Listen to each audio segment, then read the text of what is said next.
ഇന്നത്തെ നമ്മുടെ റെസിപ്പി ഓടുപാൽ ആണ്.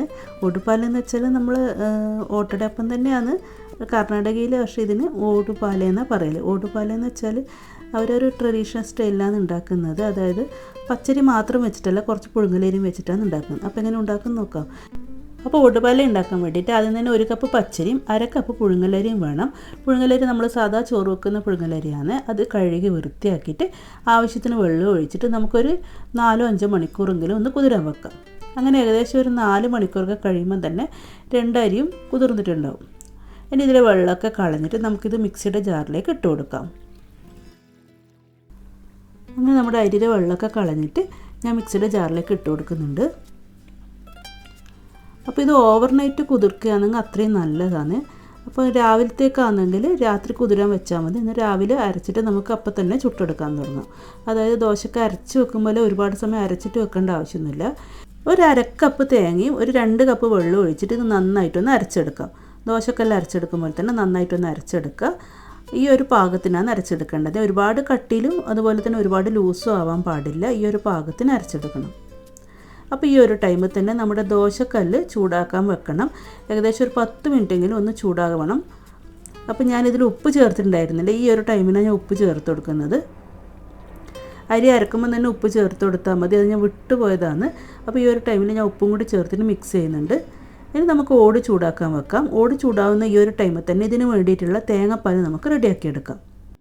അപ്പോൾ നമ്മുടെ ഈ ഒരു അപ്പം തേങ്ങാപ്പാൽ ചേർത്തിട്ട് കഴിക്കൽ. അപ്പോൾ അതിന് വേണ്ടിയിട്ട് 1 കപ്പ് തേങ്ങയും ആവശ്യത്തിന് മധുരത്തിന് ആവശ്യത്തിനനുസരിച്ചുള്ള ശർക്കരയും 1 ഏലക്കായും പിന്നെ 1 കപ്പ് വെള്ളം ഒഴിച്ചിട്ട് നല്ല കട്ടിയുള്ള തേങ്ങാപ്പാൽ പിഴിഞ്ഞെടുക്കണം. അപ്പോൾ ഇത് അരച്ചെടുത്തിട്ട് ഞാൻ ഇതിവിടെ പിഴിഞ്ഞെടുക്കുന്നുണ്ട്. ഒരുപാട് വെള്ളം ഒഴിച്ചിട്ട് ലൂസായിട്ടുള്ള തേങ്ങാപ്പാൽ എടുക്കരുത്. നല്ല കട്ടിയുള്ള തേങ്ങാപ്പാൽ തന്നെ എടുക്കണേ. എന്നാൽ നല്ല ടേസ്റ്റ് ഉണ്ടാവും. അപ്പോൾ മധുരത്തിനനുസരിച്ചുള്ള ശർക്കര എടുക്കാൻ ശ്രദ്ധിക്കുക. ഒരുപാട് മധുരം ഇഷ്ടമുള്ളവർക്കാണെങ്കിൽ കുറച്ചധികം ശർക്കര തന്നെ എടുക്കുക. ഇനി ശർക്കരയ്ക്ക് പകരം പഞ്ചസാരയും എടുക്കുക. അപ്പോൾ ഇതാ നമ്മുടെ തേങ്ങാപ്പാൽ ഇവിടെ റെഡിയാണ്. ഇനി നമുക്കൊരു സൈഡിലേക്ക് മാറ്റി വെക്കാം. ഓട് ഇപ്പോൾ നല്ലതുപോലെ ചൂടായിട്ടുണ്ട്. ഏകദേശം ഒരു 10 മിനിറ്റോളം ഫുൾ ഫ്ലെയിമിൽ തന്നെ വെച്ചിട്ട് നന്നായിട്ട് ചൂടാക്കി എടുത്തിട്ടുണ്ട്. ഇനി നമ്മുടെ മാവ് ഒഴിച്ചു കൊടുക്കുക. മാവ് ഒഴിച്ചു കൊടുക്കേണ്ടത് ഏകദേശം നമുക്ക് എത്ര വലിപ്പത്തിലുള്ള അപ്പം വേണ്ടത് വെച്ചാൽ അതിനനുസരിച്ചിട്ടുള്ള മാവ് ഒഴിച്ചു കൊടുക്കുക. എന്നിട്ട് നല്ലതുപോലെ ഹോളൊക്കെ വന്നതിന് ശേഷം മാത്രം ഇതൊന്ന് അടച്ചു വെച്ച് കൊടുക്കുക. അടച്ചു വെച്ചിട്ട് ഒരു മിനിറ്റൊക്കെ ഒന്ന് വെച്ചാൽ മതി. തീ ഒന്ന് കുറച്ച് വെച്ച് മീഡിയം ലോ ഫ്ലെയിമിൽ വെക്കുക. തീരെ ലോ ഫ്ലെയിമിൽ വെച്ചാൽ ഒട്ടിപ്പിടിക്കും. അപ്പം മീഡിയം ലോ ഫ്ലെയിമിൽ വെച്ചിട്ട് ചുട്ടെടുക്കണം.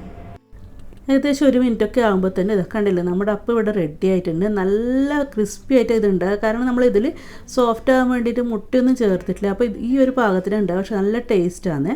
ഇതിങ്ങനെ ചൂടോടുകൂടി തന്നെ ആ തേങ്ങാപ്പാൽ നമ്മൾ റെഡിയാക്കി വെച്ച തേങ്ങാപ്പാലില്ലേ അതിലേക്ക് ഇട്ട് കൊടുത്താൽ മതി. അപ്പോൾ ആ തേങ്ങാപ്പാൽ മൊത്തം ഇത് വലിച്ചെടുത്തിട്ട് നല്ല സോഫ്റ്റായിട്ട് കിട്ടും. ബാക്കിയുള്ളത് ഇതുപോലെ തന്നെ നമുക്ക് ചുട്ടെടുക്കാം.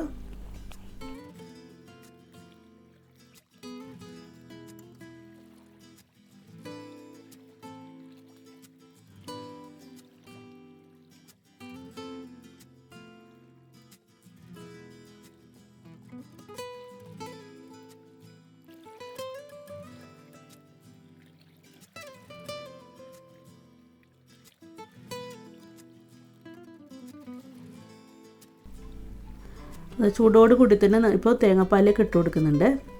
അങ്ങനെ ഒരു 3-4 ഒന്നിച്ച് ഇട്ട് കൊടുത്തിട്ട് കുറച്ച് സമയം വെക്കുകയാണെങ്കിൽ ആ തേങ്ങാപ്പാൽ നല്ലതുപോലെ ഈ അപ്പം വലിച്ചെടുത്തിട്ട് നല്ല സോഫ്റ്റായിട്ട് അതായത് വായിലിട്ട് അലിഞ്ഞു പോകുന്ന ഒരു പാകമില്ല, ആ പാകത്തിനായി കിട്ടും. ഇനി ഇതുപോലെ വേണ്ടാന്നാണെങ്കിൽ തേങ്ങാപ്പാൽ ജസ്റ്റ് ഒന്ന് ഡിപ്പ് ചെയ്തിട്ട് ഇട്ടിട്ട് പെട്ടെന്ന് തന്നെ എടുത്താൽ പിന്നെ ഇത്രയും സോഫ്റ്റ് ആവില്ല.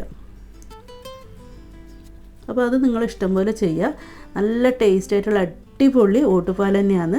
അപ്പോൾ ഓട്ടടപ്പം ഓട്ടുപാലെന്നൊക്കെ ഒരു നാട്ടിൽ വിളിക്കുന്നതായിരിക്കും. പക്ഷേ ടേസ്റ്റ് എല്ലാം ഏകദേശം ഒരുപോലെ തന്നെയാണ്. പക്ഷെ മുട്ട ചേർക്കാത്തതുകൊണ്ട് തന്നെ ഒരു പ്രത്യേക രുചി ഉണ്ടായിരുന്നേ. നല്ല പഴമൊക്കെ കൂട്ടിക്കഴിക്കാൻ നല്ല ടേസ്റ്റ് തന്നെ ഉണ്ട്. അപ്പോൾ എന്തായാലും ഒന്ന് പരീക്ഷിച്ച് നോക്കുക. വീഡിയോ ഇഷ്ടമായിട്ടുണ്ടെങ്കിൽ ലൈക്ക് ചെയ്യുക, കമൻറ്റ് ചെയ്യുക, സബ്സ്ക്രൈബ് ചെയ്യുക. ഇൻഷാ അല്ലാഹ് ഇനി അടുത്ത വീഡിയോ ആയിട്ട് വരുന്നവരെല്ലാവർക്കും താങ്ക് യു. അസ്സലാമു അലൈക്കും.